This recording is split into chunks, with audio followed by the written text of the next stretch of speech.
Irmãos queridos, vamos então abrir a palavra de Deus na segunda carta do apóstolo Pedro, capítulo 3, segunda carta do apóstolo Pedro, capítulo 3, e vamos ler dos versos 1 a 18, todo o capítulo.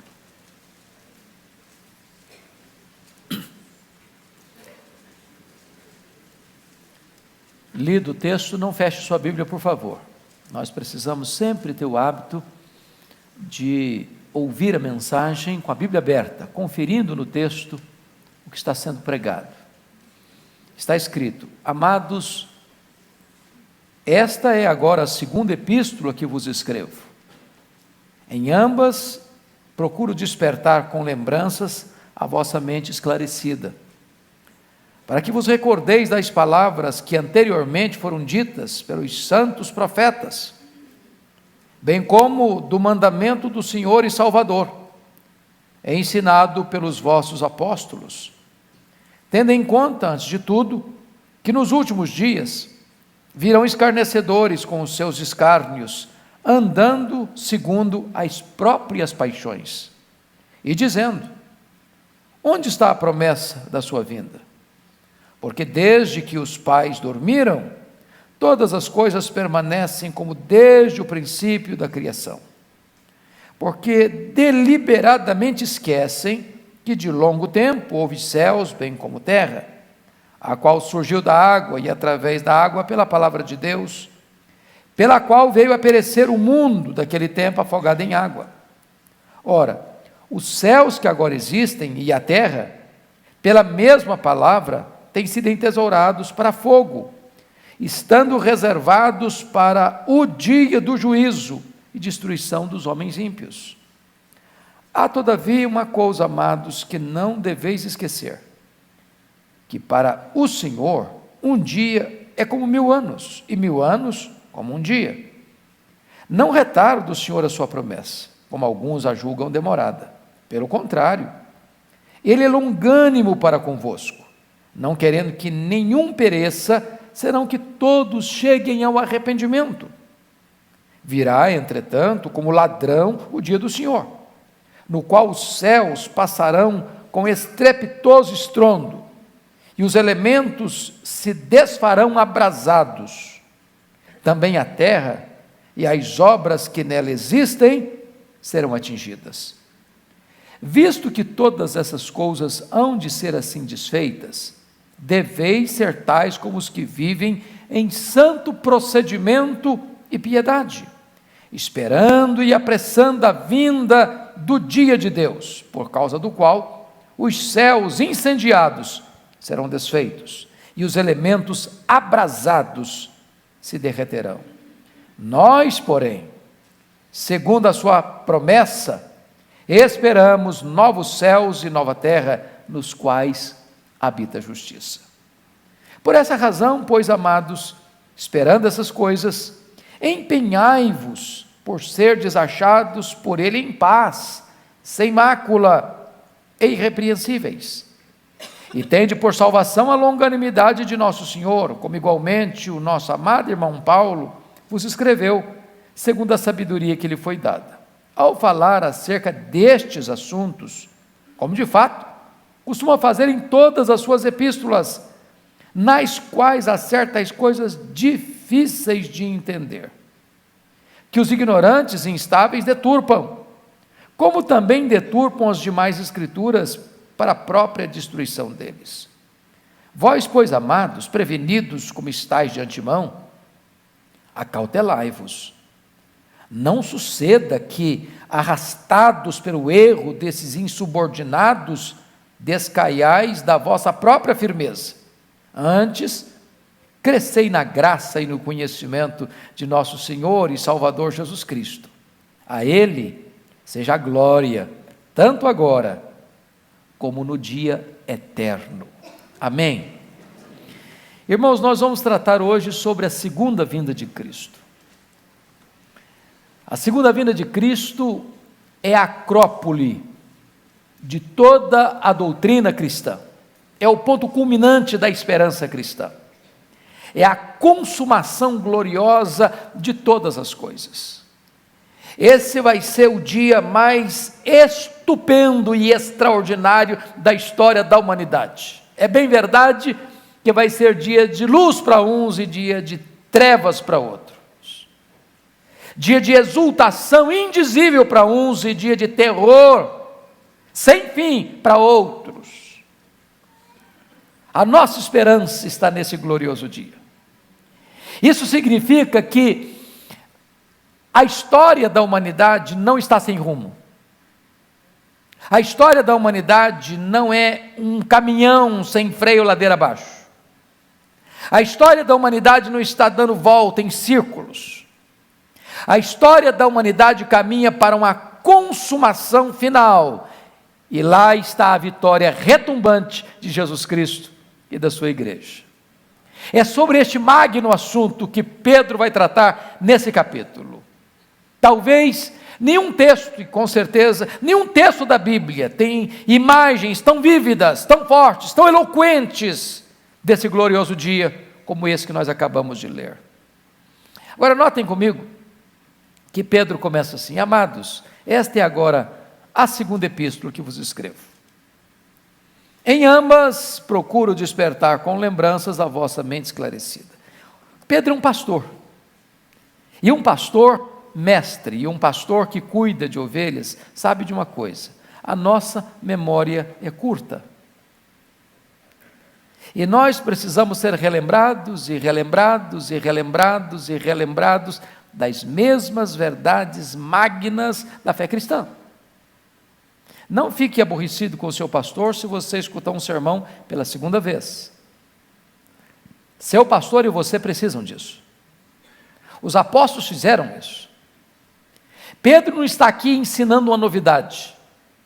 Pedro está aqui apenas relembrando aqueles irmãos para quem escreve sobre uma verdade que ele já deixou claro e ensinou de forma categórica para eles, mas ele sente necessidade, e em virtude dos problemas circunstantes do momento, relembrá-los outra vez acerca dessa gloriosa doutrina. Se você notar comigo o verso 2, ele está falando aqui da centralidade da palavra de Deus. Como assim? Ele está dizendo o seguinte: o que eu vou tratar, a segunda vinda de Cristo, não é uma invenção dos apóstolos. Não fomos nós quem criamos essa doutrina. Essa verdade antiga, essa é a verdade que os profetas de Deus pregaram. Há mais profecias no Velho Testamento sobre a segunda vinda de Cristo do que sobre a primeira vinda de Cristo. Depois notem comigo no verso de número 2, que Pedro está dizendo o seguinte: o que os profetas pregaram foi exatamente o que Jesus ensinou. Porque ele veio ao mundo, e ele não apenas morreu pelos nossos pecados e ressuscitou, mas ele deixou meridianamente claro que ele vai voltar. De que maneira? Pessoalmente, fisicamente, visivelmente, audivelmente, repentinamente, inesperadamente, inescapavelmente, vitoriosamente, gloriosamente, para buscar a sua igreja. No seu chamado sermão profético em Mateus capítulo 24, em Lucas 21, ele trata dessa matéria, mostra sinais que hão de anteceder aquele glorioso dia. E a palavra para você e para mim é essa: vigiai, porque não sabemos nem o dia e nem a hora. E agora Pedro vai dizer que o que os profetas ensinaram e o que Jesus também ensinou é o que os apóstolos estão pregando. Sabe o que Pedro está dizendo com isso? Existe uma unidade na Escritura. A Bíblia é um livro que traz uma plena unidade. Não há contradição, não há conflito, não há tensão entre o que os profetas pregaram, o que Jesus pregou e o que eles estão pregando e o que nós ainda hoje devemos pregar. É a verdade de Deus, una, absoluta. Pois bem, meus queridos irmãos, mas por que Pedro está tratando desse assunto de novo? Porque a igreja está sendo atacada por falsos mestres. E o que os falsos mestres estão dizendo para a igreja? que esse negócio de segunda vinda é ficção, que não devemos nutrir na alma essa viva esperança, que aguardar a vinda de Cristo é aguardar um sonho que não passa de um sonho vão, inútil, porque o mundo sempre foi o mesmo, lá no passado, e vai rumar para o futuro sem qualquer mudança. Então, por causa disso, é que Pedro trata dessa matéria aqui nesse capítulo, e ele vai falar então do ataque dos falsos mestres, e eu chamo a sua atenção para alguns pontos. Primeiro, o tempo em que surgirão os falsos mestres. Com a Bíblia aberta aí, considere comigo o versículo 3, a parte A. Tendo em conta, antes de tudo, que nos últimos dias virão escarnecedores com os seus escárnios. Nos últimos dias. O que são os últimos dias? Essa é uma expressão técnica do Novo Testamento para descrever desde a primeira à segunda vinda de Cristo. E se você ler atentamente o sermão profético de Jesus Cristo, o primeiro sinal que Jesus Cristo trata como evidência de que ele vai voltar, vede que ninguém vos engane. Então você quer saber se Jesus está perto de voltar? Note que o engano religioso foi o primeiro sinal que Jesus apresenta, e ele está aqui já no primeiro século. Mas, em segundo lugar, Pedro não trata apenas do tempo em que surgirão os falsos mestres, mas também do estilo de vida dos falsos mestres. Olha a parte B do versículo 3. Virão escarnecedores com seus escárnios, andando segundo as próprias paixões. Notem isso, irmãos. Um falso mestre, ele pode até aparentar uma vida de piedade, mas ele não consegue viver uma vida de santidade. Sabem por que não? É porque a conduta é filha da teologia. Assim como o homem crê, assim ele é. Então, quem tem uma teologia errada, vai ter um comportamento errado. Quem tem uma doutrina falsa, vai ter um comportamento complicado. Porque a teologia deles era ruim, a vida deles estava torta. E ele começa a dizer que esses falsos mestres, que são escarnecedores, que estão carregados de escárnios, de zombaria, eles estão andando segundo as suas próprias paixões. Eles não estão interessados na verdade, eles não pregam a verdade, eles não estão interessados no bem das ovelhas, eles estão carregados e dominados pelos seus desejos, pelas suas paixões. Mas em terceiro lugar, veja qual é o ensino deles. Versículo 4, vamos ver a teologia deles então. E dizendo, onde está a promessa da sua vinda? Porque desde que os pais dormiram, todas as coisas permanecem como desde o princípio do cristão, desde o princípio da criação. Então o que eles estão dizendo? Eles não perguntam assim, quando está a promessa? Onde está a promessa? Eles estão questionando uma verdade. Ele está dizendo o seguinte, é bobagem você esperar, é bobagem você crer nisso. E hoje as pessoas dizem, não, isso aí, Paulo já esperava a segunda vinda, lá na época dele, até hoje, tem 2000 anos, não vem nada. Meus avós falaram nisso, meus pais falam nisso, eu estou falando nisso, e daqui a pouquinho meus filhos vão falar, meus netos vão falar. Então esse negócio de esperar a segunda vinda de Cristo, é esperar uma ficção, isso não vem não, isso não acontece não. Onde está a promessa? Que evidência tem que ele vai voltar? Que prova tem que ele vai voltar? Que garantia você tem que ele vai voltar? Notem que os falsos mestres usados pelo diabo, porque os falsos mestres são levantados pelo diabo, são doutrinas de demônios. O que está por trás da heresia é o espírito maligno. É a mesma tática do Éden, é assim mesmo que Deus disse, é botar dúvida no coração, é botar incerteza. Deus falou, não, mas não foi bem assim. Deus disse, não, mas não falou bem assim não. Onde está a promessa da sua vinda? E aí, você vai ver um fato curiosíssimo que Pedro vai dizer no versículo 5, parte A. Olha aí comigo. Porque deliberadamente esquecem que é de longo tempo, houve céus bem como terra, a qual surgiu da água, e através da água pela palavra de Deus, pela qual veio a perecer o mundo daquele tempo afogado em água. Sabe o que ele está querendo dizer com isso? Que o problema dos falsos mestres não é falta de memória, é falta de caráter. O problema deles de esquecer não é porque eles têm uma memória curta e fraca. Eles deliberadamente esquecem. Eu vou dizer uma frase aqui, eu queria que os irmãos prestassem atenção. Quando alguém peca, ele tem duas atitudes. Ou ele se arrepende e volta à sensatez, ou ele muda a sua teologia. Para justificar o seu erro, para justificar o seu pecado. Ele adequa a palavra de Deus à sua realidade, para não se sentir culpado. Então eles estão dizendo o seguinte: desde que o mundo existe, que nunca aconteceu nada, como evidência de que Deus um dia vai julgar este mundo, que Deus um dia vai trazer o juízo, que Deus um dia vai ter uma consumação final, que um dia nós vamos ter que enfrentar o justo tribunal de Deus.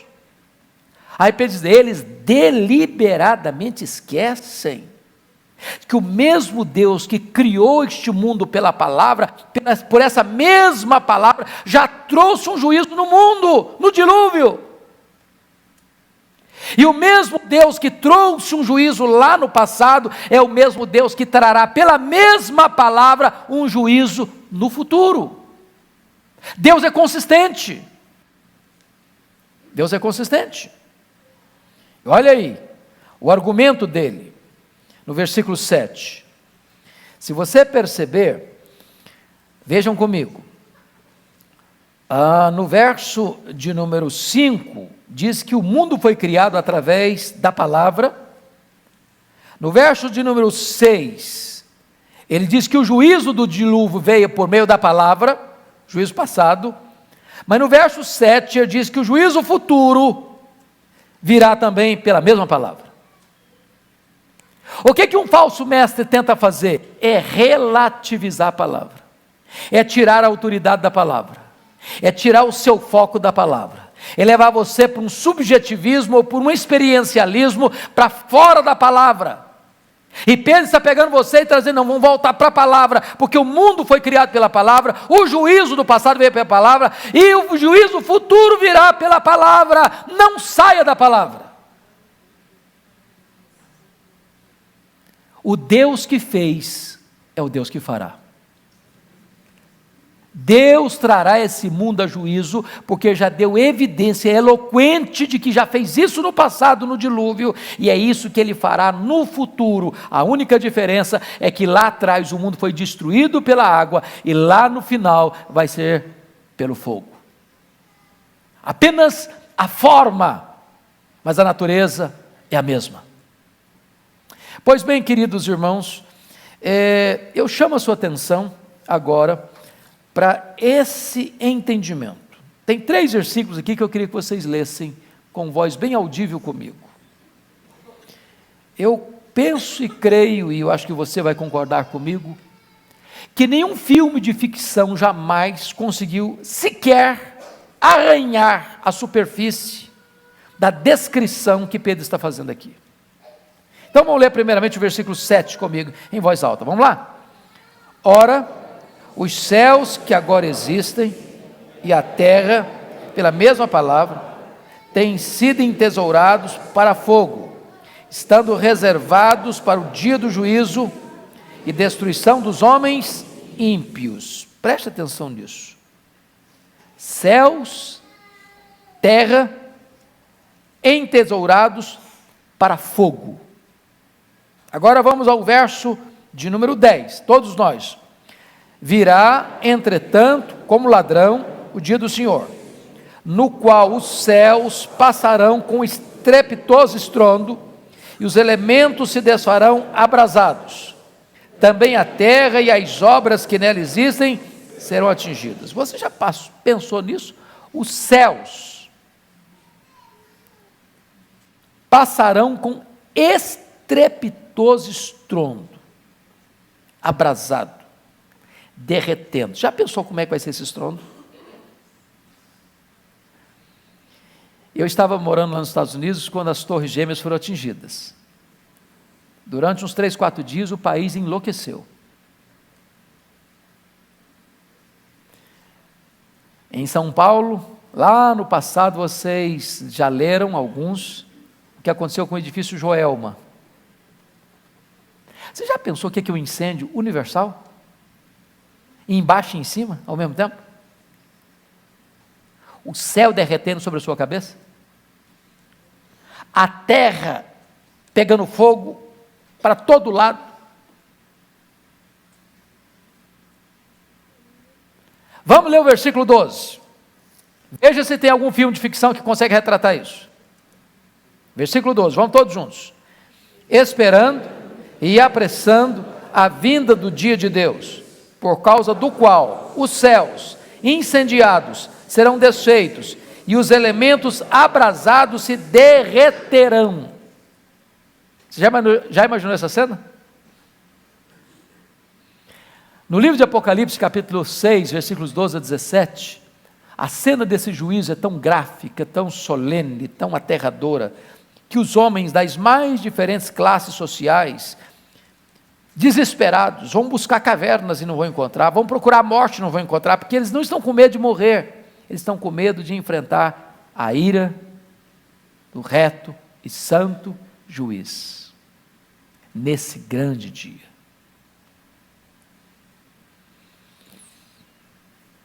Então jamais permita que alguém diga para você que fique tranquilo, leva a vida na corda bamba, não tem problema, no final vai dar certo, porque o juízo de Deus está pela frente, e esse dia, irmãos, vai ser um dia de grande gozo para uns e um grande terror para outras pessoas. Pois bem, agora notem comigo que talvez a pergunta não é mais agora, o questionamento não é mais dos falsos mestres, talvez agora o problema é com a igreja, talvez é a sua pergunta. Bom, ok, está na Bíblia que Jesus vai voltar, mas por que está demorando tanto? Você já não desejou que ele venha logo? Não diz lá Romanos 8 que a própria terra, a própria natureza está gemendo, aguardando a revelação dos filhos de Deus, da redenção, da glorificação, da segunda vinda? Se a terra está gemendo, a igreja está gemendo também. Por que ele não veio ainda? Então Pedro começa a tratar disso com a gente. Olha comigo o versículo 8. Pedro começa a argumentar com a gente, diante dessas perguntas, o seguinte, olha aí. Há todavia uma coisa, amados, que não deveis esquecer, que para o Senhor um dia como 1000 anos, e 1000 anos como um dia. Irmãos, vamos entender isso aqui bem. Qual o problema entre você, eu, nós e Deus? Há um livro que eu li em 1978, do pensador grego Aristóteles, As Categorias de Aristóteles. E nesse livro ele diz que você e eu só entendemos algumas coisas dentro de categorias humanas, tempo, tamanho e espaço. Fora dessas categorias nós não entendemos. Por exemplo, você entende tempo, mas você não entende eternidade. Se você tirar, por exemplo, um dia de 1 milhão de anos, você não tem 1 milhão de anos mais, certo? Óbvio. Mas se você tirar 1 milhão de anos da eternidade, quanto sobra para você? Quanto? A eternidade. E se você tirar 1 bilhão de anos? E se tirar 1 trilhão de anos? Sobra a eternidade. Eternidade não é tempo. É uma categoria que você não entende, nem eu, porque só Deus é eterno. Deus não pode ser olhado como você e eu. Você e eu conjugamos a vida em 3 tempos: passado, presente, futuro. Pois Deus é o único ser que está no passado, no presente e no futuro ao mesmo tempo.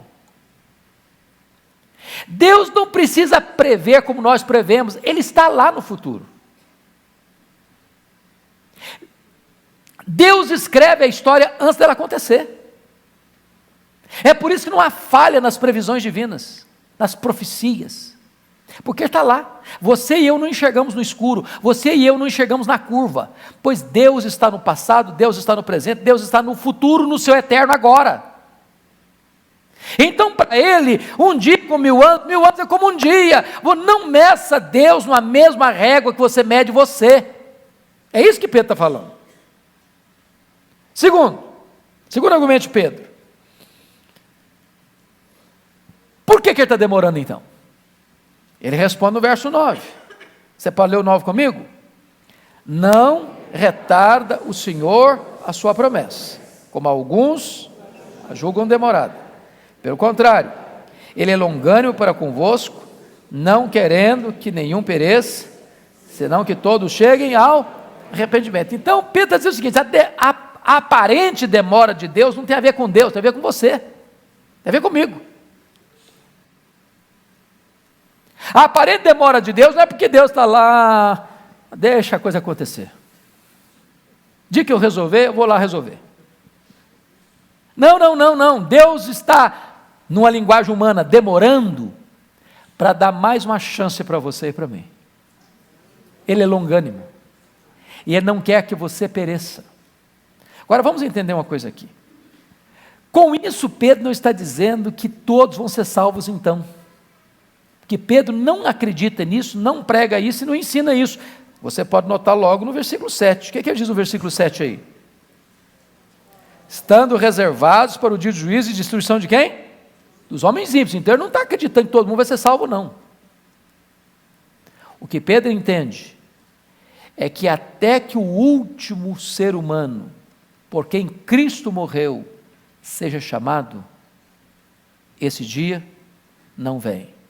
Deus está dando esta oportunidade pacientemente, para que as suas ovelhas ouçam a sua voz e o sigam. Terceiro, Pedro agora levanta uma outra questão. Como ele virá? Confira comigo, por favor, está escrito no versículo 10. Vamos juntos no 10?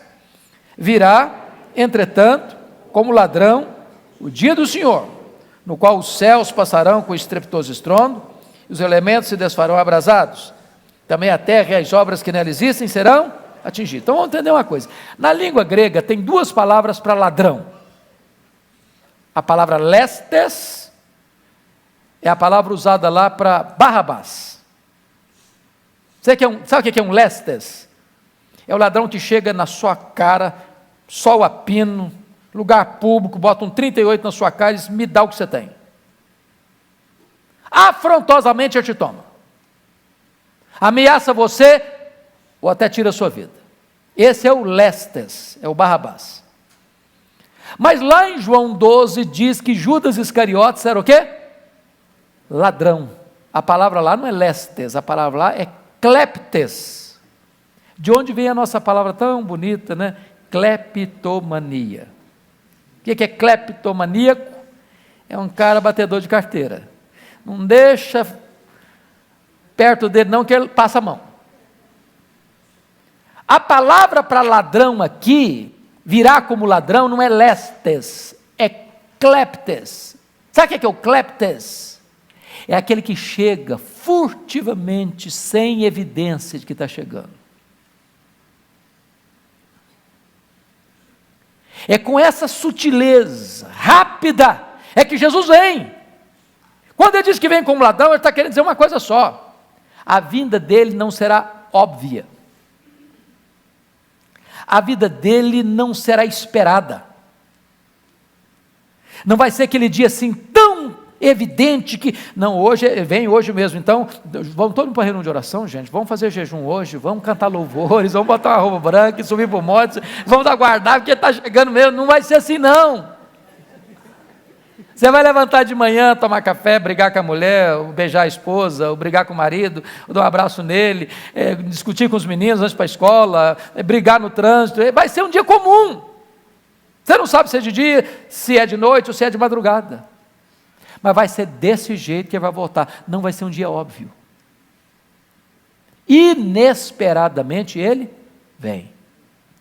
Agora notem vocês que quando ele vier com essa rapidez inesperada, porque lá em 1 Coríntios 15 diz que vai ser no instante, num abrir e fechar de olhos. O que está acontecendo aí no verso 10? Também a terra, o céu, os céus passarão com estrepitoso estrondo, os elementos se desfarão abrasados, também a terra e mais o quê? E as obras que nela existem serão atingidas. Então, sabe o que ele está querendo dizer com isso? Onde você está juntando o seu patrimônio? Porque tudo que você ajunta na vida é só para que você está entesourando para o fogo. Dinheiro, ouro, pedras preciosas, dólar, apartamento, casa, carro, fazendas, tudo isso vai fazer o quê? Virar cinza. As obras também vão ser atingidas. Pois bem, agora vamos partir para um outro aspecto que Pedro ensina, a consumação de todas as coisas. Aí vamos, agora como crentes, pensar o seguinte: bom, eu creio nisso, é isso mesmo, o Pedro está falando, é certo mesmo, é isso mesmo, vai ser desse jeito mesmo, e pode ter certeza que vai, porque Deus não mente, a palavra não falha. E daí agora? Sua pergunta é: e daí? Se eu acredito nisso, e daí? O que tem a ver comigo isso? Que mudanças pode produzir na minha vida agora? Vamos para o versículo de número 11, olha aí comigo, por favor. Visto, vamos ler juntos? Visto que todas essas coisas vão ser assim desfeitas. Vamos, para um pouquinho. Quantas coisas vão ser assim desfeitas? Todas, algumas só? A metade? Não, vai queimar só do outro, o que é meu não vai queimar não. Então vamos ler de novo. Visto que todas essas coisas hão de ser assim desfeitas, deveis ser tais como os que vivem em santo procedimento e piedade. O que Pedro está dizendo é o seguinte: a sua teologia precisa influenciar a sua conduta. Não dá para você ser ortodoxo de doutrina e torto de vida. Não dá para crer numa coisa e praticar outra coisa. Se você crê que vai ser assim mesmo, então a sua vida tem que estar alinhada com isso, com essa esperança, com essa convicção bíblica. Então, você deve viver em santo procedimento e piedade. Segunda coisa que Pedro vai mostrar para nós precisamos aguardar a segunda vinda. Olha o verso 12. A primeira palavrinha que aparece aí qual é? Esperando. Sabe o que significa para esperar aí? Esperar assim na ponta dos pés, com os pescoços esticados, olhando assim, com aquela expectativa, esperando. Você espera a segunda vinda de Cristo? Você aguarda isso? Você anseia por isso? Você ora por isso assim: Maranata, ora vem Senhor Jesus? É com essa expectativa, queridos irmãos, é que nós devemos aguardar a segunda vinda de Cristo. Terceira postura nossa, olha aí comigo por favor, o versículo de número 12, no segundo verbo, no gerúndio, e fazendo mais o quê? E apressando a vinda do dia de Deus, por causa do qual os céus incendiados serão desfeitos e os elementos abrasados se derreterão. Aí você pergunta outra coisa: bom, não, deixa eu só entender então, quer dizer que Deus sabe tudo, está tudo, Deus conhece lá no futuro, o seu eterno agora. Essa agenda pode ser mudada? Que negócio é esse de eu apressar? Você pode mudar o calendário de Deus?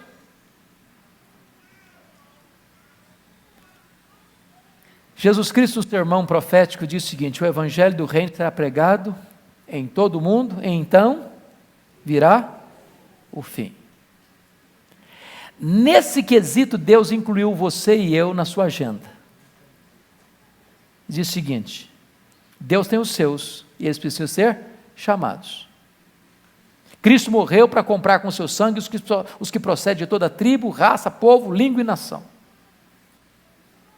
Se nós formos uma igreja mais audaciosa para cumprir a grande comissão, nós apressamos.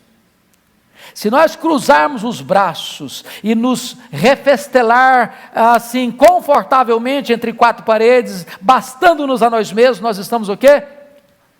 Adiando. Porque esse dia não vem sem que isso aconteça. Agora, sabe o que me deixa impressionado? Eu acho que nós vivemos um tempo fantástico, maravilhoso, irmãos, maravilhoso. Porque nós temos uma coisa que os nossos pais nem sonharam.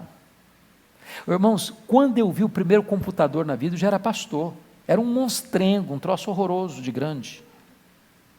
Eu achei aquele negócio fenomenal. Quando falaram para mim internet, eu pensei que era a besta do Apocalipse.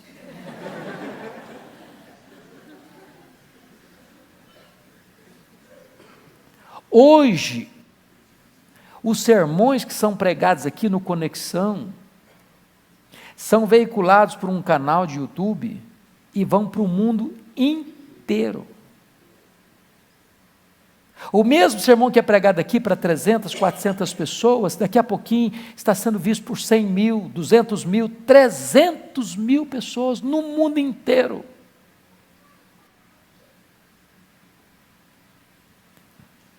Há 2 domingos, quando eu estava pregando aqui, chegando, eu não sei se esse casal simpático estaria aqui hoje, mas eu estava entrando e eles estavam entrando também. E eles disseram assim: pastor, a nossa filha que mora na Espanha nos ligou para virmos aqui hoje. Olha que coisa maravilhosa. A menina que mora lá na Espanha, a mensagem vai daqui para a Espanha, aqui para a Espanha para cá, para que o pai venha com a mãe aqui à igreja. Olha que ferramenta maravilhosa para apressar o dia de Deus. Então preste atenção nisso, não fica pensando que Jesus só vai voltar daqui a 500 anos, 600 anos, porque nós não temos autoridade bíblica para pensar assim. Temos que pensar que Ele vai voltar na nossa geração. Paulo esperava isso para a sua geração. Mais ainda, confira comigo, precisamos aguardar o cumprimento da promessa da consumação. Você pode pensar o seguinte: bom, gente, essa cena que eu descrevi aqui é de terror ou não é? Você acha esse negócio bonito? Céu derretendo na sua cabeça? A terra sendo incendiada? Os elementos abrasados se derretendo. Você vai correr para onde? Para onde você correr tem fogo. Falei, Deus me livre desse dia. Aí Pedro, que é pastor, que sabe apacentar a alma da gente, escreve o versículo 13. Vamos ler o 13? Vamos lá? Nós, porém, segundo a sua promessa, esperamos novos céus e nova terra, nos quais habita a justiça. Aleluia! Glória a Deus! Porque se esse dia vai ser um dia de terror, de pânico, de desespero para o ímpio, porque vai ser o dia da sua destruição, e destruição, presta bem atenção, não é aniquilamento não, viu gente? Nós não cremos naquele aniquilamento não, viu? Destruição do homem ímpio, não é como alguns pregam hoje, que o cara morreu, virou cinza, não existe mais, não tem negócio de inferno. Aniquilamento é que o camarada vai ser banido para sempre da presença de Deus.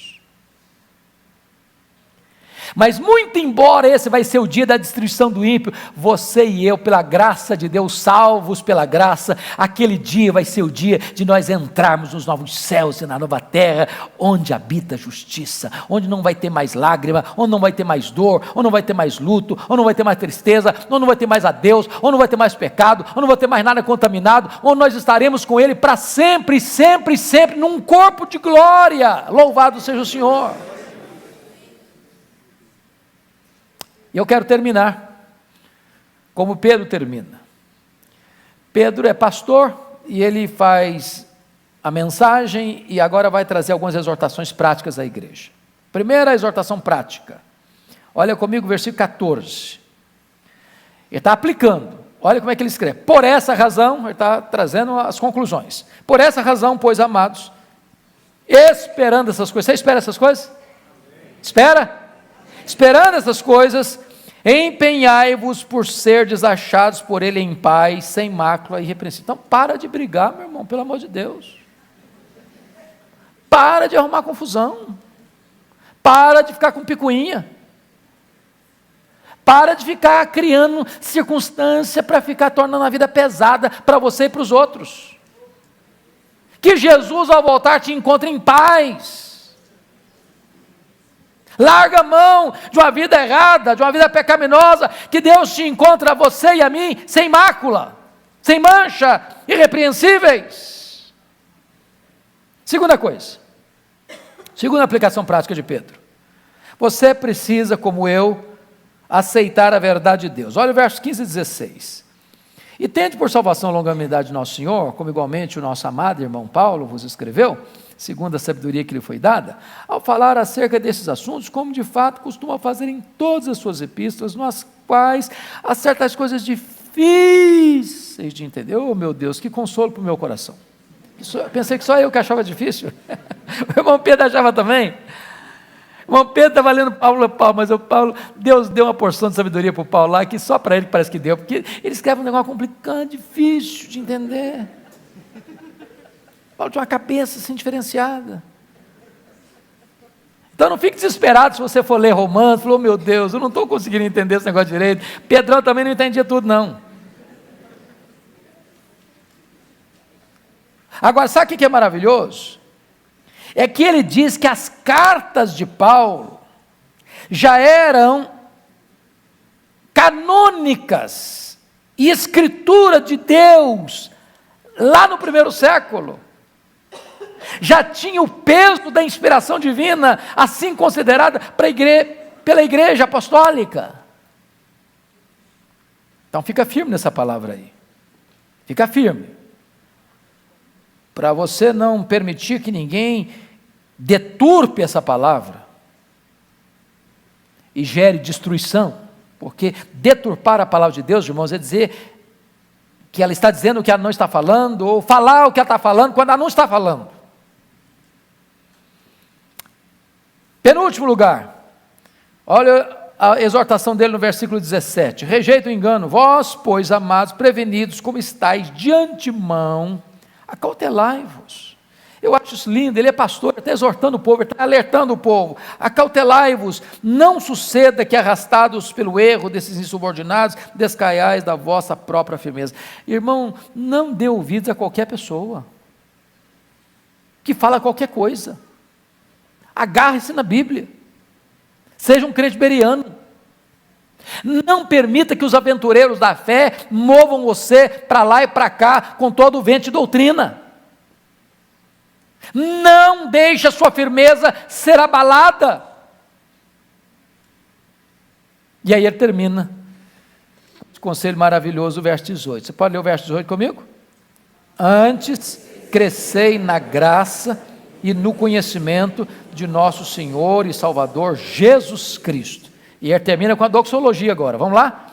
A Ele seja a glória, tanto agora como no dia eterno. Então, cresça no conhecimento e na graça também, sabe, irmão? Porque se crescer só no conhecimento, você fica muito orgulhoso, sabe? Vaidoso, soberbo, acha melhor que os outros, se acha assim o supra-sumo. Tem que crescer em graça também. E quando você cresce em graça, você baixa a bola. Sabe o que é graça? Eu não mereço nada, eu não sou nada. Tudo que eu sou, tudo que eu tenho, eu recebi. Então não tem de que me gloriar. Então cresça em conhecimento e em graça. Qual o resultado maior da nossa vida? É dizer assim, a Ele seja a glória, tanto agora como naquele dia eterno. Que Deus nos abençoe, que Deus console a nossa alma, que Deus renove o nosso coração e nos dê viva esperança. Amém. Pastor Arivaldo.